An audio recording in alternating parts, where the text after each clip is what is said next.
Greetings! It's been a while since our last video detailing our journey in creating our newest game, Midnight Glamours. Since the creation of that video, back on the 21st of July, we've made a few changes to the game, mostly based on feedback given us by friends, but also changes that we feel could make for a better narrative system and a more streamlined experience. Before we go over the big changes we made to the system, we need to introduce you all to one of, if not the most important mechanic of the game, that being aspects. Aspects are small phrases that describe a certain thing about a character, such as their proficiency with a certain type of weapon or their striking looks. Aspects come in both a positive and a negative form, and play an essential role whenever you make a call. On calls, you can spend a resource called willpower, which we're going to talk about in a second, to use this aspect to give yourself a bonus. For every aspect you invoke on a call, you do an additional card.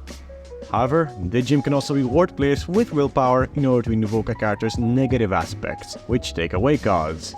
It is important to note that there are also temporary aspects, which are gained from a variety of things such as the player's actions, damage might have taken, and whatnot.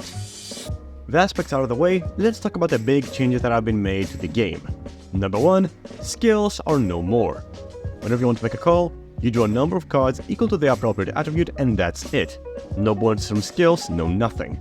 Instead of having a driving or shooting skill, players can have aspects such as Street Racer or Firearm Aficionado, which can be invoked in a variety of situations.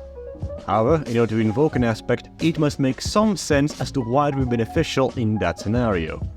For example, an aspect called Smoking Hot would realistically grant bonuses on a call made to coerce a chubby guard, but would not be able to be invoked on a call made to have a graceful landing after jumping from the 5th floor.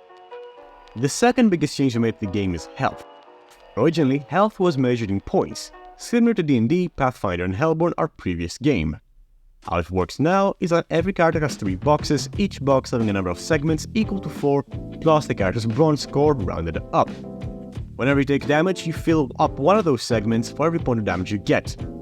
When you fill up all segments in a box, you must then choose one of 5 wound conditions, those being bashed, bleeding, dazed, humiliated, and winded. On top of that, when you fill all of the aforementioned boxes, you don't immediately die. You're faced with 3 choices. 1. Go down gracefully, getting up again when the fight is over and clearing one of your wound boxes in the process. 2. Gain a permanent negative aspect that represents what type of injury you took, such as missing arm, one-eyed, or gnarly scar, but clear all your wound boxes. Or 3. Die, but grant every other character a positive aspect that represents something they learned from you and restore all their willpower. Speaking of willpower, what does it do? Willpower represents a character's morale and ability to keep fighting. It's a resource that can be spent in a variety of ways. For starters, players can spend willpower to invoke one or multiple aspects on a call.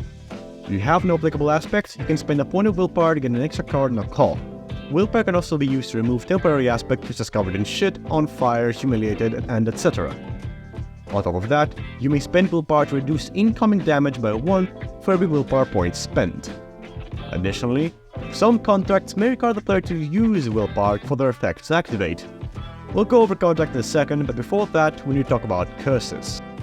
In the last video, we had a small segment summarizing what this setting is all about, and mentioned the Glamoured, a group of people that have been cursed by the Fae for their actions or at random just because they felt like it. In Midnight Glamours, you play as one of the Glamoured, and you can choose in what way you were cursed. There are 5 available curses, these being Changelings, people born with deformities that make them look like a mix of human and Fae. Such deformities range from things such as bug antennae, long ears, and green skin, to things such as non-functional wings, sprouted from the back, atrophied legs, and compound eyes. Trolls, people that suffer with anger issues and cause them to harm or offend the Fae one way or another, and are cursed to become hulking and ugly monstrosities, amplifying the harm they can do, but also isolating them from the rest of the world due to their hideous appearance. Garou, people that kill lots of animals, such as hunters, butchers, and various factory workers, and are bonded with the spirit of an animal, granting them the animal's senses, but also bestowing them the animal's needs and appearance to some degree. Dwarves, once proud and gluttonous folk, indulging themselves in endless alcohol and showering themselves with praise.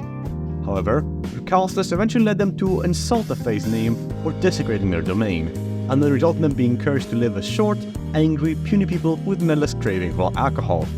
And lastly, elves, Largely a product of happenstance, elves used to be regular people that were randomly transformed to an elf due to them being in close proximity to a fey mound or other fey construct for an extended period of time.